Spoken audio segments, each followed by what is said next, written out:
I hadn't planned on coming home for the summer. College was supposed to be my escape, a break from the constant tension that had settled over our house long before I left. But when my mother insisted, her voice crisp and expectant over the phone, I gave in. "Your stepfather will enjoy the company," she'd said, as if that was enough of a reason to uproot myself for 3 months. By the second week back, the dynamic was impossible to ignore. Mom was rarely home, gone on business trips that blurred together, and when she was here, she barely looked at him. Or me. The house felt more like a showroom than a home, spotless, silent, and cold. And then there was him. David wasn't my real father, though he'd been around long enough that sometimes people assumed. I never bothered to correct them. Mid-40s, always impeccably dressed even when he wasn't leaving the house. There was something about him, calculated but restless, like a man who had made peace with being ignored but wasn't sure how much longer he'd tolerate it. We barely spoke beyond pleasantries at first. I stayed out of his way. But the more Mom left, the harder that became. It was late on a Friday when it started. Past midnight. The house was dark except for the soft glow from the kitchen. I couldn't sleep, and the summer air was thick and restless. Grabbing my mother's robe had been an afterthought. It hung on the back of her bedroom door, silky and cool against my skin as I passed by. I hadn't meant anything by it. The kitchen was quiet. I poured water into a glass and leaned against the counter, half lost in thought, when I heard footsteps behind me. Couldn't sleep either. His voice was low, groggy. I glanced over my shoulder. David stood there, ruffling his hair like he'd just gotten out of bed. He paused when his eyes landed on me, or rather the robe.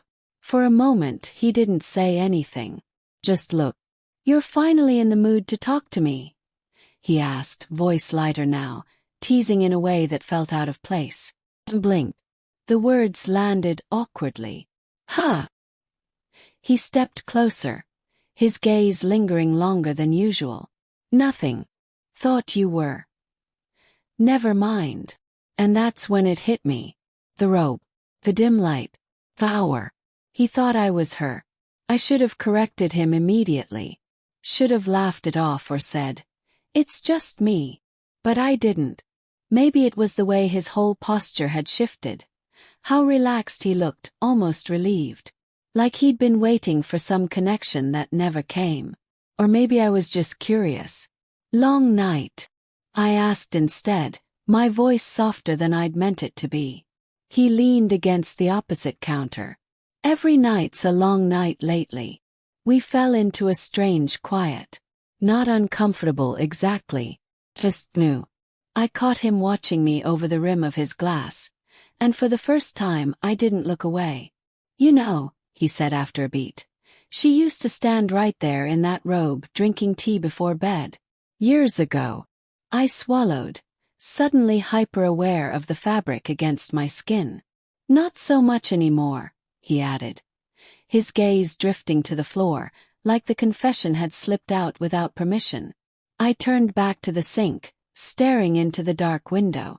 Our reflections hovered faintly in the glass, two blurred figures sharing space that neither of us quite belonged in. "Do you miss her?" I asked before I could stop myself. "She's here, isn't she? Physically." Another silence. Then yeah, "I guess I do." It was honest in a way I hadn't expected. And for some reason that made it worse. The air felt heavier than it had moments ago. I set my glass down and straightened up, the spell breaking. This was stupid. Whatever odd little moment had unfolded needed to end. "Well," I said, forcing a small smile, "good night." I turned to leave, but his hand brushed my arm as I passed. Like, barely there, but enough to stop me. "You remind me of her," he said quietly. And I didn't know if he meant it as a compliment, an observation, or something more dangerous. My heart kicked against my ribs. I looked at him, then really looked. Tired eyes. Faint stubble. A man who hadn't been paid attention to in far too long. "Sleep well, David," I murmured, pulling away. I didn't look back as I left the kitchen, but I felt his gaze following me down the hall. Back in my room, I closed the door and pressed my back to it, the silk robe cool and foreign against my skin. Whatever that had been, it wasn't nothing. And I wasn't sure whether that terrified me or thrilled me. But I knew one thing for certain. It wasn't over. I told myself it had been nothing. A late-night misunderstanding. A moment stretched too thin by exhaustion and silence. But the next morning I noticed the shift. David lingered longer over breakfast. Normally we shared quiet, indifferent mornings, punctuated only by the scraping of silverware or the occasional pass the coffee. But today he watched me. Not in an obvious way. Not the kind of stare that demanded notice. It was more careful than that, like he wanted to memorize something. "Sleep well?" he asked, his voice easy, almost casual. I nodded, stirring my tea just to keep my hands busy. "Yeah. You?" He smiled faintly. "Better than I have in a while."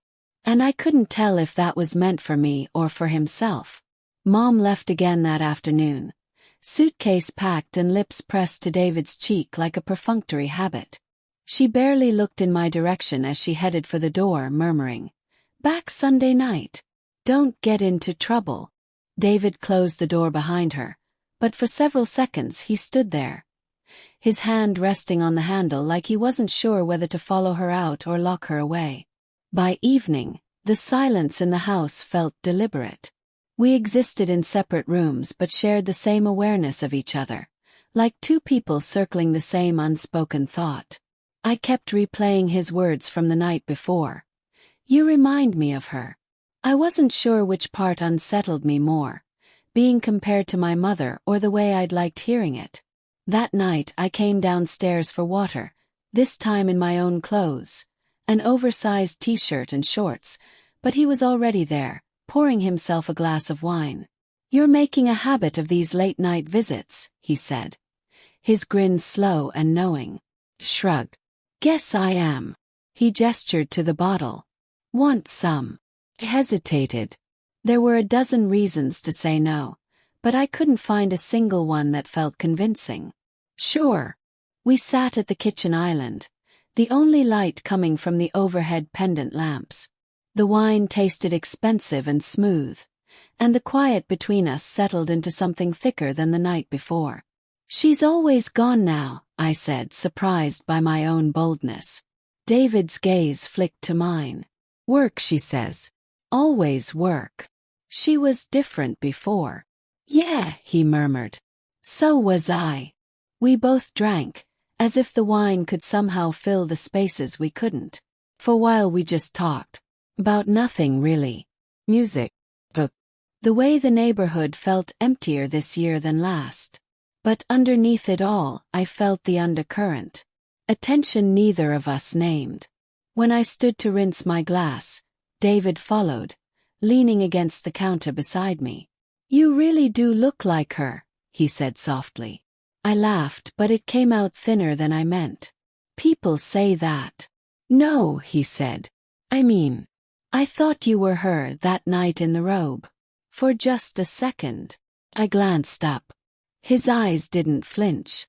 "I know," I admitted. "I figured." We were too close now. I could smell the wine on his breath, feel the warmth of his arm brushing mine. "You didn't correct me." I didn't. And there it was, laid bare between us like some fragile secret. Could have left, should have, but neither of us moved. "Why didn't you?" he asked, voice low. I swallowed. "I don't know." That was only half the truth. The rest of it sat somewhere in the space between curiosity and danger. He reached past me to place his glass in the sink. His hand grazed my back, steadying himself, or maybe steadying me. And still I didn't move. The silence pressed closer. I felt my pulse in my throat. "This is crazy," I whispered. David's laugh was soft and bitter. "Yeah, it is." But his hand didn't leave my back. I turned slightly, just enough to face him. His expression was careful, searching mine like he was looking for a sign to stop, or permission to continue. Neither of us spoke. The distance between us shortened. Not dramatically. Not the kind of leap you regret all at once. But gradually. Like neither of us wanted to admit how far we'd come until it was too late to turn around. Then his hand slid to my waist, fingers curling lightly, testing the boundary. I didn't pull away. And when he leaned in, slow and uncertain, I didn't stop him. The kiss was brief. A question more than an answer. But it was real. When we finally separated, the room felt different. Warmer. Muller. I should go to bed, I said, but it didn't sound convincing. Yeah, he agreed, though he made no move to step back. For a few seconds, we stayed exactly as we were, suspended in the moment's gravity. Then I slid out from under his arm and carried my glass to the sink. Good night, David. Good night. As I climbed the stairs, my heart pounded louder than my footsteps. I knew we had crossed a line, and I also knew it wasn't the last. Because there was a part of me, a quiet, secret part, that was already wondering just how far we could go, and if anyone would ever stop us. The morning after the kiss, everything should have felt different. But somehow it didn't. The sun rose like it always did, casting soft light through the kitchen windows. David brewed his coffee. I scrolled absent-mindedly on my phone. We spoke in fragments, simple exchanges about the weather, errands, whether the lawn needed mowing. But beneath the surface, nothing was the same. Each glance lasted a beat too long. Each brush of fingers, passing a plate, a cup, felt like an echo of the night before, quietly asking, are we really doing this? And neither of us said no. By the time evening came, the air between us had thickened again. Mom's absence felt heavier than ever. She'd sent a brief text in the afternoon. Flight delayed. Back tomorrow. Relief. Guilt. Anticipation. I wasn't sure which feeling won. It was after midnight when I heard footsteps outside my bedroom door. Soft, hesitant. I sat up, heart pounding, and waited for them to pass. But they didn't. A gentle knock. I opened the door without thinking. David stood there, barefoot, holding 2 glasses of wine. Couldn't sleep, he said, his voice low. I stepped aside, letting him in before my brain could catch up. We sat on the floor by the window, the house silent around us. Outside, the streetlights painted long shadows across the lawn. She'll be home tomorrow, I whispered. David nodded. I know. And maybe that was why neither of us stopped what was already happening. Maybe tomorrow made tonight feel like the only chance left. You don't have to stay, I said, though I wasn't sure I meant it. His eyes met mine, steady and unreadable. Do you want me to go? The answer was waiting before the question even finished. No. I don't know who moved first. Maybe it was both of us at once, drawn together by the weight of everything we hadn't said aloud. The kiss this time wasn't tentative. It wasn't soft or questioning. It was inevitable. And when his hand slid to my waist, pulling me closer, when I tilted my head to deepen the kiss, when the glass slipped from my fingers onto the carpet and we barely noticed, it was all happening because we wanted it to. Because neither of us was pretending anymore. And afterward, as the house lay dark and quiet around us, we stayed pressed together on the floor, the robe of secrecy pulled tightly over what we'd done. I don't regret it, David whispered. I believed him. For that night at least. But reality arrived early the next morning. Mom's car in the driveway hours ahead of schedule. Suitcases thudding on the floor. Her voice calling out our names. Casual and unaware of the invisible line now drawn through our perfect little family. I barely managed to compose myself before meeting her in the kitchen, heart still racing from what we'd done just hours earlier. David followed minutes later, freshly showered, wearing the same easy smile he'd always worn when greeting her. I wondered if she noticed the difference in him. The way his gaze slid toward me once, twice, as if checking if I was holding the same secret as he was. But she didn't. Or at least she pretended not to. Life resumed, at least on the surface. Suitcases unpacked. Dinner plans discussed. Mom complained about delays and meetings, filling the house with her usual noise. But cracks formed quickly. She found the wine glasses in my room. She asked why David's phone buzzed with a message at midnight when he was sleeping. She started watching us the way a person watches a storm on the horizon, waiting to see if it would pass or break everything apart. And maybe deep down she already knew the truth. One evening, while I helped her prepare dinner, she glanced at me and asked casually, "Everything been quiet around here?" "Yeah," I said too quickly. "Pretty normal." She smiled without humor. "Good. We like normal." I wanted to ask her if she remembered what normal felt like. If she even cared anymore. But I didn't. Because the truth was, I wasn't sure I wanted normal back.